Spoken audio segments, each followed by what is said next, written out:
Hola, muy buenos días. Gracias por acompañarnos a un informativo más de la salud. Nos encontramos con el doctor Byron Peñafiel y el tema que vamos a tratar el día de hoy es sobre los primeros auxilios. Doctor, muy buenos días. Slendy, buenos días. Público televidente, también tengan un buen día. Estamos aquí para tratar un tema de gran importancia, ya que la mayoría de los accidentes, Slendy, se producen en su casa o en su trabajo. Entonces, podemos estar salvando la vida de un familiar, de un pariente, o también podemos estar salvando la vida de un compañero de trabajo. Eso es más frecuente que un accidente en la calle o en la carretera. Y es muy importante que nosotros y ustedes estén al tanto de lo que se tratan los primeros auxilios. Doctor, tocando un poquito más del tema, ¿qué son los primeros auxilios? Los primeros auxilios son medidas salvatorias, como dice su palabra, son las primeras ayudas que se puede dar a una persona para salvarle la vida. Los primeros auxilios pueden ser la diferencia entre la vida y la muerte y también la diferencia entre el agravamiento o no. Es decir, puede estar un paciente que ha tenido una caída, pero simplemente está fisurada sus vértebras. Si no sabemos cómo mover ese paciente, le podemos lesionar y haciendo que en vez de ayudarle, le dejemos a esa persona parapléjica, por decirle algo. Entonces, es muy importante saber dar los primeros auxilios. Entonces, yo les pido encarecidamente que pongamos un poquito de atención, dejemos de hacer quizás lo que nos está ocupando y escuchemos esto, porque es muy importante para salvar la vida de nuestras familias, de nuestros compañeros de trabajo, de tu prójimo. Entonces, por favor, recordemos que cuando no podemos dar primeros auxilios, mejor hagamos que una persona que conozca más sobre el tema sea la que actúe. Pero en ocasiones no podemos escoger, en ocasiones es usted, soy yo, el que tenemos que actuar en ese momento. Bueno, así es, así que para prevenir, bueno, si a veces hay accidentes en la casa, hay accidentes en la calle y muchas veces no se encuentra un doctor a la mano y yo creo que es muy importante saber sobre los primeros auxilios para poder ayudar en caso de emergencia. Doctor, ¿qué hacer en caso de una emergencia? Antes que nada tenemos que aprender a observar qué ha sido lo que ha pasado allí. Por ejemplo, usted entra a una habitación, ve a una persona desmayada, tiene que indagar, pues, qué hay en el piso. Puede que en el piso esté un cable eléctrico, puede que en el piso esté un frasco de insecticida, puede que esté un frasco de medicamentos. Entonces, primero tratar de determinar la causa y por sobre todo mantener la calma. Primero mantener la calma, observar el ambiente, si es en la carretera, ver que no haya derrumbes, que no haya, por sobre todo, la persona que va a ayudar, digámosle socorrista en este momento, no puede poner en riesgo su vida, porque su vida es muy, muy valiosa como para arriesgarla y evitar complicarla. Entonces, por sobre todo, investigar los riesgos en contra de la persona que se le va a ayudar y en contra del que va a ayudar también, ¿no? Entonces, primero investigamos los riesgos, vigilamos que no haya cables eléctricos que nos puedan electrocutar, que no estemos en riesgo de caernos en un abismo si estamos en el lugar, si es que podemos cortarnos, lastimarnos. Entonces, primero que nada, tomar todas las medidas de precaución para ayudar. Esto debe ser muy rápido. Cuestión de segundos. De allí tratar de llamar a alguien para que nos venga a ayudar. Y si es que no hay nadie más, pues actuar uno mismo. Así es, en caso de emergencia hay que tomar las precauciones necesarias para así evitar otro accidente. Doctor, hablemos un poquito sobre los temas vitales. ¿Qué son los temas vitales? Sí. Bueno, son los signos vitales de nuestro cuerpo. Entonces tenemos que son la respiración, tenemos que esta respiración es el pulso, es el latido cardíaco, son también los reflejos, que son la manera que actúa nuestra pupila con la luz. Entonces vamos a tener que la respiración, esta es más o menos en niños tienen una frecuencia de 20 por minuto. A la persona que se le está viendo la respiración no hay que hacerle entender, no hay que hacerle dar en cuenta que le estamos tomando la respiración, porque empieza a cambiar su ritmo de respiración. Entonces, de una forma disimulada, ver cuántas veces está respirando por minuto. Entonces le podemos controlar en 30 segundos, en 15 segundos y multiplicarlo si es en 15 por 4, si es en 30 por 2. Entonces de esta manera, la forma más rápida de determinarle la respiración. Una persona de 3 a 12 años pues respira 18 veces por minuto. Una persona mayor de 12 años, un adulto, está respirando más o menos una frecuencia de 16 por minuto en condiciones normales. ¿Sí? Vemos también que el pulso tenemos que medirlo poniéndole el pulgar por debajo de la muñeca y sobre las arterias, siguiendo el pulgar tenemos las arterias radial y cubital. Entonces sobre estas vamos a sentir un saltito, un golpecito que nos da a los dedos, es el pulso, ¿sí? Entonces este pulso también, va a ser la manifestación de los latidos cardíacos. Entonces el pulso también se lo puede sentir en una persona que está accidentada de forma más fácil. Quizás debajo de las orejas ponemos los dedos de esta manera, haciendo una pinza, y podemos sentir el pulso del carotidio, que nos va a determinar justamente si esa persona está o no con latido cardíaco. Hay situaciones de gravedad que nos empeoran el pulso, ya sea nos disminuye cuando la persona está mucho más grave, o puede incrementar el pulso, por ejemplo en caso de una fiebre. También es importante la temperatura.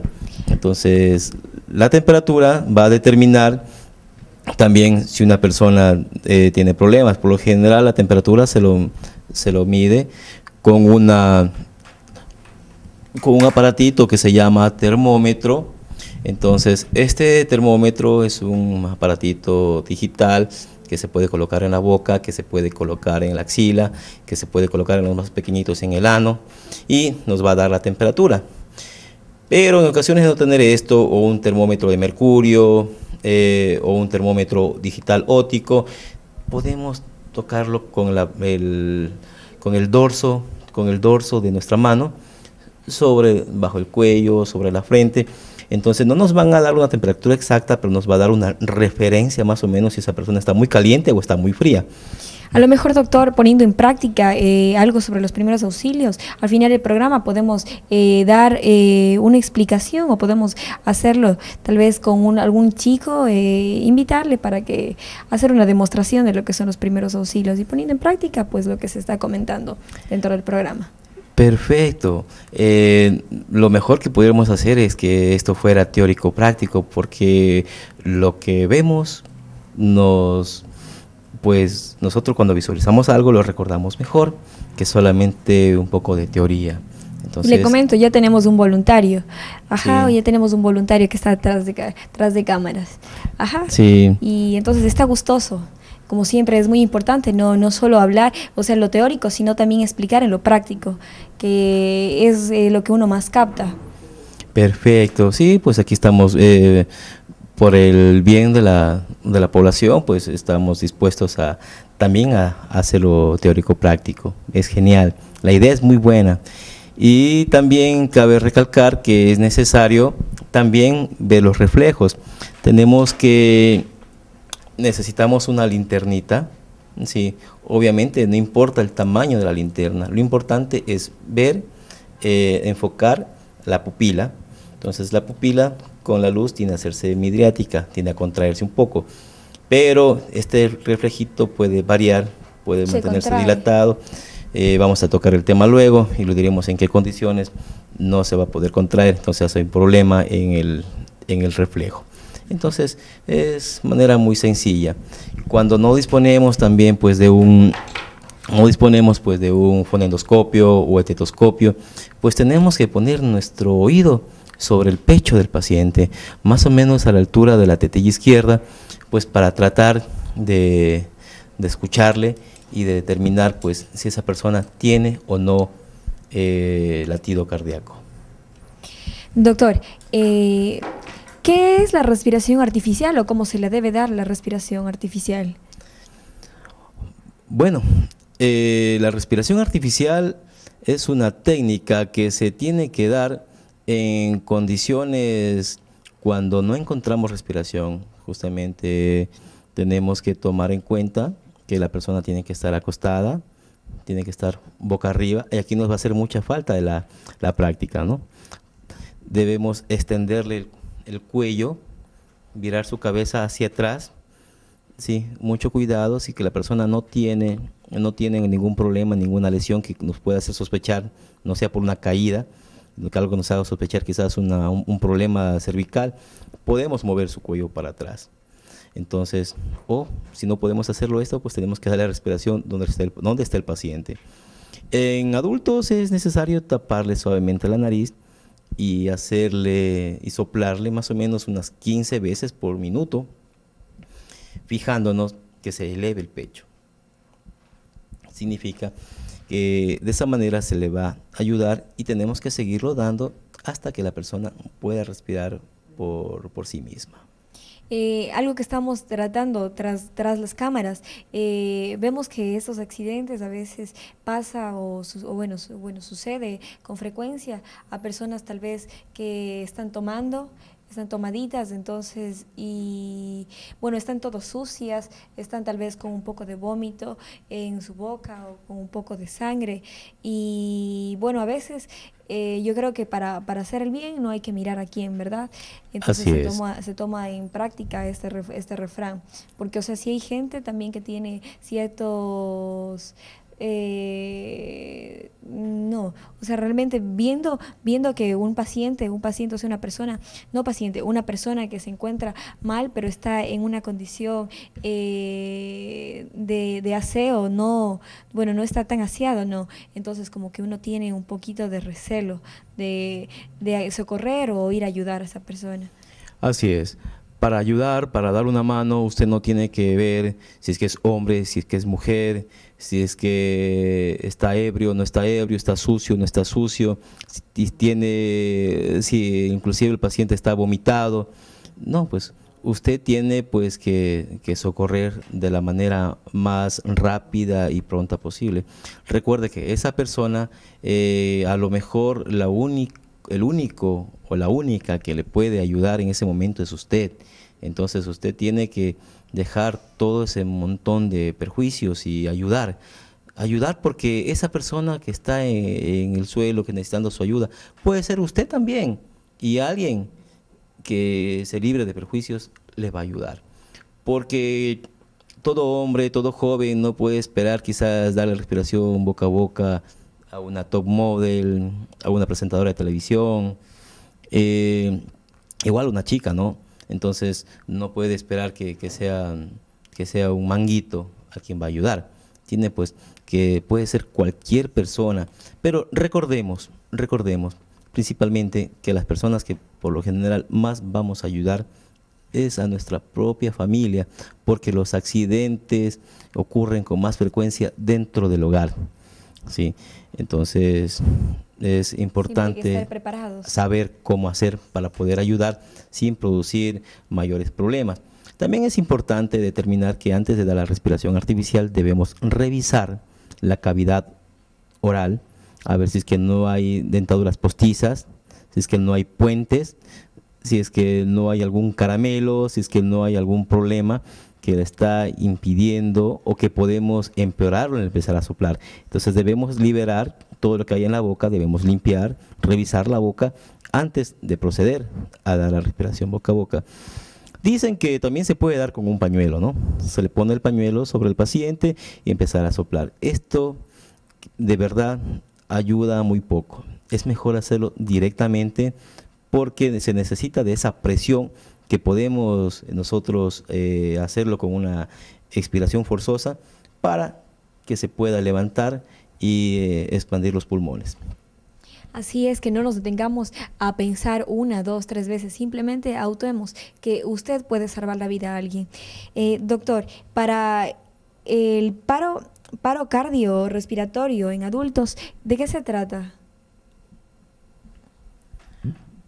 Bueno, el paro cardiorrespiratorio es cuando el corazoncito se ha detenido y no encontramos respiración. Entonces aquí es importante hacer lo que íbamos a hacer en el caso de una respiración artificial, poner al paciente boca arriba, estirar al paciente lo más que podamos, ponerle la cabeza hacia atrás, poniendo una mano sobre su cuello, hacerlo hacia atrás. Todo esto debe ser rápido, ¿no? Luego, nosotros debemos mantener nuestras manos entrelazadas, ¿sí? Los brazos completamente extendidos. Nosotros estamos acostumbrados en televisión a ver cómo hacen esta flexioncita, ¿no? Entonces, sí, obviamente porque es un programa de televisión, es una película, donde no van a dar un verdadero masaje cardíaco. Entonces, hacen de flexionar la pierna. Esto no ayuda en nada. Tenemos que mantener los brazos estirados, firmes, y ponerlos sobre el pecho del paciente, sobre su tatilla izquierda, y hacer presión. Esta presión debe ser con fuerza, debe ser rápida y levantarla de forma brusca. Entonces, debemos hacer esto 3 veces seguida. Debemos alternarlo con respiración artificial. Si no tenemos otra persona que nos ayude a hacer la respiración artificial y nosotros nos podemos dedicar directamente a la resucitación o al masaje cardíaco, entonces nos va a tocar alternar, hacer la respiración artificial y el masaje cardíaco hasta que la persona reaccione. Obviamente debemos recordar que debemos revisar primero que no haya nada en la boca, que el paciente esté boca arriba, y cuando debemos también detenernos un momento a sentir si el corazón ha empezado a latir. Debemos apegar nuestro oído y seguirlo intentando. El paro respiratorio en un adulto es diferente al de un niño. ¿Cómo se lo debe dar a un niño? Es completamente diferente, ya que un masaje cardíaco en adulto, una resucitación bien hecha en un adulto puede inclusive producirle la ruptura de 2 o 3 costillas, ¿sí? Pero es una medida salvatoria. Entonces, esa fractura de costillas va a hacer que el corazón reaccione y va a empezar a esa persona, digámosle la palabra, va a resucitar, vamos a revivirle, ¿sí? Porque justamente las técnicas son técnicas de resucitación. Entonces, en un niño es completamente diferente. Le limpiamos toda su área oral, revisamos que no tenga botones, que no tenga caramelos, que no tenga nada en la boca. Limpiamos y procedemos a hacer. La respiración artificial en los niños no tenemos que tapar la nariz. Tenemos que empezar a soplar sobre su nariz y sobre su boca. Sí, embocamos completamente su nariz y su boca y vamos a darle de manera más suave y más lenta, y fijándonos que se esté levantando el pechito. Y la respiración va a ser con estos 2 dedos, ¿sí? Con el índice y el dedo medio o corazón. Entonces vamos a producir una presión sobre su tetilla izquierda, una presión firme, dura, y vamos a levantar.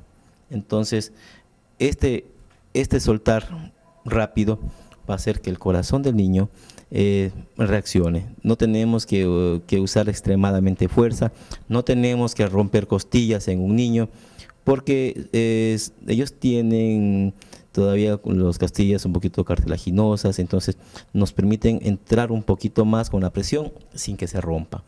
Pero es importante, por sobre todo, tener en cuenta que ese niño puede ser su hijo, ¿sí? Entonces, por favor, hagamos algo y hagámoslo rápido. En caso de emergencia, ¿cómo se debe trasladar a un leccionado?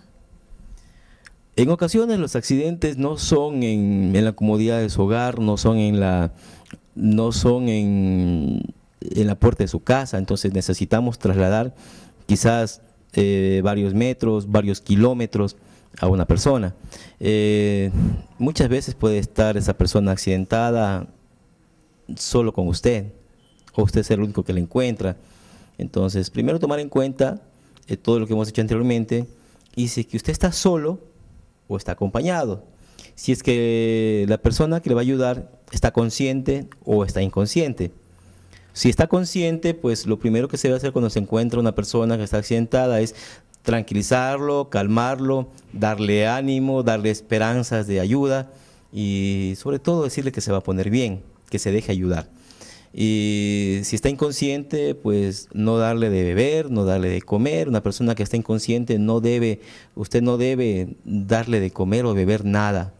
Entonces, debemos de cargarle sobre nuestros hombros y mantenerlo, pues, su brazo sujeto para que no, como tengo así el micrófono, para que la persona no se caiga. Y a lo mejor podamos llevarlo teniendo una mano libre para podernos ayudar, quizás agarrarnos en algún árbol, alguna rama y poder caminar. Entonces, esto es la manera más común. En ocasiones, pues no habrá cómo hacer eso. Habrá que arrastrar al paciente. En ocasiones tendremos que hacer una camilla y alarlo solo. Si estamos con más personas, podemos hacerle una camilla, llevarlo entre 2 o más, ¿no? En ocasiones vemos que hay alguna fractura, pero a veces en vez de ayudar, como hay personas que las únicas que pueden socorrer, ¿no? Tal vez los accidentados son 2 y una persona se encuentra bien y la otra persona se encuentra con alguna fractura, pero en el momento del susto y el apuro, o sea, lo único que uno piensa es tratar de ayudar, el cómo poder ayudar, pero como no se conoce de los primeros auxilios y cómo se debe trasladar a una persona que sufre de lesiones, en vez de ayudar, creo que a veces, bueno, la manera, en la forma que los llevamos, los tratamos de ayudar, creo que complicamos también un poco las cosas. Así es. Cuando usted llega a un lugar o está en un lugar donde sucedió un accidente, ¿a quién vamos a ayudar primero? Vamos a ayudar primero no al que está gritando, no al que está diciendo, hey, ayúdeme, auxilio, socorro. No, vamos a ayudar al que está tranquilito, porque puede estar mucho más grave, ¿sí? Entonces, la primera persona que ayudamos es a esa persona que está inconsciente, o que está prácticamente aturdida sin poder pedir ayuda. Ahí vamos a ayudar primero. Y me decía lo de las fracturas, es muy cierto. Si no hacemos una correcta inmovilización y traslado, por eso es importante el traslado de los pacientes, una fractura cerrada se puede ser una fractura desplazada y convertirse en una fractura abierta que va a salir cortando músculos, venas, arterias y ser más expuesta a que tengan infecciones, ¿no? Entonces es importante, por sobre todo, tener mucho cuidado en la movilización de los pacientes para evitar darles complicaciones diversas y complicaciones que en vez de ayudarle como quisiéramos, tendremos que lamentar el no haberle dado la correcta manera de trasladarlo. Podemos estar conscientes de hacer una silla de manos, que se pone la mano derecha sobre el codo izquierdo y toma con la mano izquierda el codo derecho de la otra persona y la otra persona hace exactamente lo mismo. Entonces, esta es una silla de manos sobre la cual podemos asentar a la persona y la persona puede abrazarnos y entre 2 podemos trasladar también a un herido. Podemos llevarlo entre varias personas en peso o hacer una camilla, entonces depende de las condiciones que estemos y es muy importante eso. También cabe recalcar que lo primero que hacemos cuando vemos una persona inconsciente o con problemas que necesiten nuestra ayuda, es aflojarle la camisa, corbata, correas, inclusive desabrigarle un poco. Entonces, tenemos que tomar en cuenta esto. ¿Cómo se debe trasladar a una persona que sufre de una lesión en la espalda? A una persona que ha tenido un problema en su columna vertebral, ya sea en cuello o en espalda, hay que tratar de movilizarle con mucho cuidado. La movilización debe ser en plancha, ¿sí? Y hay que ponerle al paciente sobre una superficie rígida, sobre una superficie dura. Podemos usar una tabla de planchar o burrito de planchar, creo que le llaman. Debemos usar una puerta, podemos usar hacer una camilla con tablones. Sí, lo importante es que sea una superficie rígida y debe estar inmovilizado, inclusive sujeto para que no se mueva. Tener muy en cuenta que si a estos pacientes no le trasladamos de esta manera, vamos a provocar en ellos que estas lesiones se desplacen y producir inclusive una sección o corte de la vértebra, de la médula vertebral, y va a haber parálisis de allí para abajo. Si es a nivel lumbar, podemos tener una persona pues prácticamente parapléjica. Si la lesión es a nivel del cuello, a nivel de cervicales, y hay el desplazamiento y sección o corte de las vértebras de la columna vertebral a ese nivel, la persona puede quedar cuadripléjica, entonces prácticamente del cuello para abajo sin ningún tipo de movimiento. Entonces esto es lo que pudiéramos evitar tomando en cuenta estos pequeños detalles. ¿Cómo se puede detener una hemorragia? ¿O qué se debe hacer para, en caso de alguna persona, si alguna persona se encuentra con una hemorragia, para socorrer a esa persona? Una persona que está con hemorragia, debemos tener en cuenta que esta puede ser interna o externa. Entonces, las hemorragias, las que nosotros vemos, son las hemorragias externas. Lo primero que debemos hacer es, sobre ese lugar, ponerle lo que tengamos a mano, ¿no? Una franela limpia, una camiseta, algún trapo, y hacerle presión y mantener esa presión sobre el lugar que está sangrando. No hacer torniquetes. Si hacemos un torniquete, si amarramos ese lugar, se va a producir una necrosis de los tejidos y eso va a darnos una complicación peor. Entonces, si escucha muy frecuentemente que hagamos un torniquete, nunca torniquetes. Siempre debemos poner un trapo y sobre ese pañuelito, trapito que pongamos, mantener la presión y trasladar al paciente. Si es en el brazo, mantenemos la presión en el corte, en el brazo, y podemos llevarlo, inclusive el mismo paciente puede ir caminando, pero usted le va manteniendo la presión hasta llegar a un lugar, a un centro médico, donde pueda recibir ayuda y solucionar el problema. La preocupación mayor es que si la hemorragia es interna, entonces puede tener por un golpe, puede tener una ruptura del hígado, ruptura del vaso y tener un sangrado interno. Entonces aquí el paciente va a ponerse frío, sudoroso, va a estar angustiado, va prácticamente a decaer, va a terminar el paciente quedándose dormido, y si no es llevado a tiempo y ser intervenido quirúrgicamente, ese paciente puede morir. Entonces nosotros tenemos aproximadamente 5 litros de sangre, pero nosotros con 3 litros de sangre estamos en riesgo de perder la vida. Gracias, doctor, agradeciéndole por el apoyo y por la información que usted nos brinda diariamente. Aprendamos un poco más de primeros auxilios, ya que usted en casa, los accidentes ocurren frecuentemente en sus hogares, y usted en casa puede ser aquella persona que salve a uno de sus seres queridos. Gracias por estar todos los días en compañía de Televisión Provincial, TVP.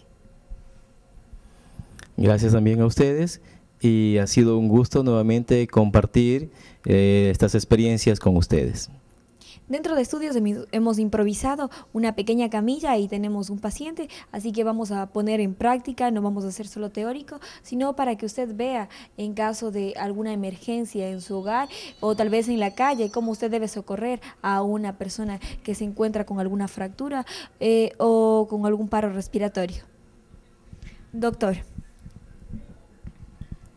Bueno, lo primero que vamos a hacer es que el paciente es mejor que esté en el piso, donde ponemos una superficie más rígida, más dura, donde vamos a actuar. Encontramos aquí un paciente inconsciente, vamos a ver que no haya algún cable, que esté haciendo en contacto con él, que no esté prácticamente, revisamos que no se haya tomado algún veneno, no se haya tomado un insecticida, no se haya tomado pastillas. Entonces es lo primero que observamos, tratamos de revisar el área. Inmediatamente llamamos a alguien para que nos venga, nos ayuden, pero si no hay nadie que más nos ayude, pues actuamos. Y lo que vamos a hacer en el paciente, lo primero que es ponerlo boca arriba, vemos que está completamente inconsciente. Vamos a ver primero sus signos vitales. Habíamos dicho del pulso, vamos a intentar bajo el pulgar, tenemos aquí el lugar donde se va a sentir el pulso, sentimos el pulso, vemos el pulso si está débil, está fuerte, cuántas pulsaciones tiene por minuto, o en veces solamente tenemos que ver si tiene pulso y punto, pasar al siguiente, tratar de, no tenemos nada a mano, vamos a tener que escucharle, ¿sí? El latido cardíaco, vamos a tener que seguir sintiendo el pulso bajo el oído, tenemos aquí en la arteria carótida, entonces vamos a sentirle también el pulso, vamos a ver si está respirando, entonces escuchamos sus pulmones, nos acercamos, escuchamos en él, podemos sentir también su respiración, vamos a ver cómo están sus pupilas. Si las pupilas están muy dilatadas, entonces a lo mejor esté un paciente muy grave, en riesgo de morir, si hay reflejo pupilar o no hay reflejo pupilar, que ese es el tema de nuestro próximo capítulo. Vamos a también a hacer en cuenta pues, que el paciente no tiene respiración, no tiene latido cardíaco, entonces vamos a tener que darle respiración asistida o respiración artificial y a resucitarlo. Lo primero que hacemos es ponemos una mano debajo de su cuello, en su nuca, y esto nos ayuda a que podamos mirar la cámara, poner al paciente de esta forma. Esto hace que su tráquea quede de manera recta y vamos a poder ayudar. Revisamos que no tenga ningún puente, que no tenga dientes postizos, que no haya nada. Podemos introducir el dedo, revisar toda su orofaringe y determinamos esto. Tapamos su nariz, hacemos presión suavemente en su nariz y procedemos prácticamente a embocar. Embocar, tenemos que cubrir toda su órbita labial, vamos a embocar y vamos a soplar. En un adulto recordemos que tenemos que soplar de 15 a 18 veces por minuto, entonces tenemos que mantener, vamos a embocar correctamente y darle esta respiración. Y vamos fijándonos que su pecho, en cada expiración forzada que nosotros le mandemos, su pecho tenga el bien de elevarse. Entonces, esto significa que está entrando el aire y también debemos verificar que nos salga el aire que mandamos. Luego, recordemos que tenemos que entrelazar nuestros dedos, ponernos sobre su pecho de manera fuerte, de esta manera, no se va a mover así la mano, los brazos completamente extendidos, los codos estirados, no vamos a hacer esto como hacen las películas, solamente esto nos hace fuerza, ¿no? Esto no es ninguna fuerza, esto no ayuda en nada, tenemos que hacer así, para abajo, con fuerza, y soltamos con brusquedad. Hacemos con fuerza y soltamos con brusquedad. Pero no traemos la fuerza desde acá arriba. Mantenemos ahí la presión y de allí va el peso de nuestro cuerpo. Decía que puede inclusive fracturarse 2, 3 costillas para dar una respiración, un masaje cardíaco que pueda resucitar y salvar la vida de un paciente. Vamos a tener en ocasiones que alternar entre la respiración asistida y el masaje cardíaco. Recordemos que esto es por el bien y con la intención de salvar una vida. Recordemos que este paciente puede ser un familiar, puede ser alguien en su casa, y si usted sabe hacerlo, le puede salvar la vida. Gracias.